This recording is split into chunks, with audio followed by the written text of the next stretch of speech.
Pinagpalang araw sa inyong lahat. Ako po ang inyong lingkod, Albert Kautang mo Gomez.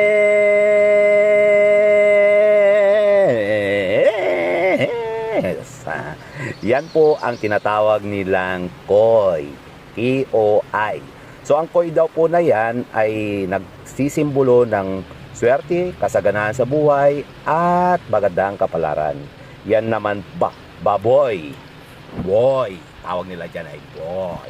So ayan, ang ganda, no? Ang sarap ng tingnan sa mata.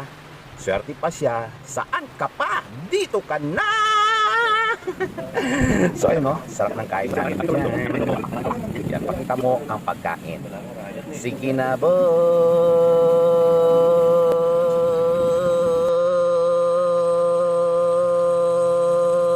Yan, di ba?